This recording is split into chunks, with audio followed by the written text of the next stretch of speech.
Mon italien, mon nom de jeune fille, donc c'est Sorrentino. Sorrentino, qui serait donc les habitants de Sorrente, à côté de Naples. C'est quand même une histoire particulière. Ben oui, voilà, c'est une histoire particulière. Votre père était militaire. Voilà, mon père était militaire, oui, on peut dire. Il était officier de la marine, donc il était à la base sous-marine de Bordeaux. Et quand la guerre s'est terminée pour les Italiens, enfin quand les Italiens se sont rendus, on va dire, il y a une partie des Italiens qui se sont rendus et une autre partie qui a continué la guerre avec les Allemands, avec Hitler. Et les soldats qui étaient ici, qui occupaient donc la région, eh bien, il y en a qui sont restés, parce que, pour les raisons qui leur appartiennent, mais la plupart sont restés parce qu'ils étaient amoureux d'une Française, ou du moins d'une Bordelaise. C'est l'histoire, voilà, c'est l'histoire particulière de ça. Voilà, c'est l'histoire particulière, donc voilà pourquoi mon père est resté en France jusqu'à temps que la guerre se termine totalement, et il est parti avec son épouse, donc ma maman. Ils se sont mariés à Bordeaux, et dès qu'ils ont pu repartir en Italie, mon père est revenu à Naples avec ma maman. Voilà. Voilà. Et votre mère n'a pas aimé l'Italie ou ne s'est pas adaptée à l'Italie? Elle ne s'est pas adaptée, surtout à Naples. C'est toujours quand elle y est arrivée en 1946. Elle y est arrivée en toute l'Italie, en fait, toute l'Italie du Sud a été très, très endommagée. Le mot est léger, avait sa famille qui était là, en plus il était soutien de famille, il était médecin, donc il fallait qu'il recommence à travailler, et il a été envoyé, comme beaucoup de gens du sud de l'Italie, il a été envoyé dans le nord pour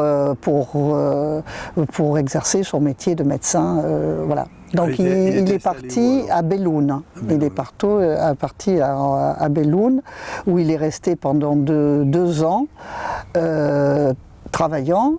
Et alors là, maman, ça a été pire que tout, parce qu'elle avait froid, elle était toute seule toute la journée, et elle est tombée enceinte, disons, et quand elle est tombée enceinte, ses parents d'ici de Bordeaux lui ont dit « Écoute ma chérie, reviens ». C'est notre histoire, ça n'a pas empêché que nous, on est toujours revenus à Naples, que papa a été toujours auprès de nous, à la maison, à la maison, on parlait français. Sauf quand on a été à l'école, bien sûr, là. Et papa a appris le français, pareil, sur le tas. Et ce qui fait que je suis bilingue de naissance. Alors c'est peut-être ça aussi qui fait mon attachement à l'Italie. Racines, c'est les racines, oui, mais c'est pas que les racines, parce que c'est tout, c'est la culture, c'est les gens, les Italiens, les Napolitains, c'est tout ça, quoi. Oui. Je ne vais pas dire que c'est la famille, parce qu'en fait la famille italienne, à part mon père, une tante, c'était pas très bon, parce que quand maman est partie, ça n'a pas été. Quand elle est arrivée, ça n'a pas été terrible, mais quand elle est partie, ça a été pire. Donc il y a toute une partie de la famille de mon père qui nous a un petit peu ignorés, disons, ou battu froid. Bon. Mais ça, c'est une autre histoire. Ça n'a pas empêché que nous, on est toujours revenus à Naples, que papa a été toujours auprès de nous. À la maison, à la maison, on parlait français. Sauf quand on a été à l'école, bien sûr, là. Et papa a appris le français, pareil, sur le tas. Et ce qui fait que je suis bilingue de naissance. Alors c'est peut-être ça aussi qui fait mon attachement à l'Italie. Alors, ses origines italiennes ne passent pas inaperçues dans son village de Sainte-Terre. Alors la Tarentella, elle est dans sa 5e année. Ça a été des personnes de Sainte-Terre qui m'ont dit, que je ne connaissais pas plus que ça, mais qui savaient que apparemment je parlais italien. Bon. Et cette dame m'a appelé et m'a dit, mais pourquoi voilà, on aimerait bien prendre des cours d'italien. Un indispensable et obligatoire atelier de cuisine. Ce que je voulais à l'origine, c'était que les personnes qui ont cette tradition culinaire des grands-mères ou des arrière-grands-mères, je ne sais pas, qui ont une façon de cuisiner pour transmettre, je voulais que ce soit des ateliers de cuisine traditionnelle, mais animés par la personne qui transmet. Bon.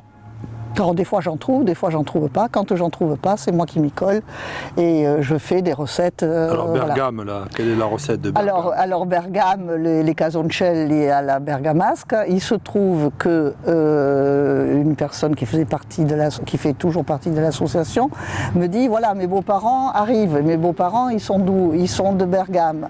Oh là là, mais génial. Et bon, très bien. Et qu'est-ce que tu en penses? Est-ce que ta belle-mère donc voudrait nous apprendre? Ah ben elle me dit, mais elle sera ravie. Quand elle vient à la maison, elle fait des tas de trucs, elle nous les met dans le congélateur, elle sera ravie de partager.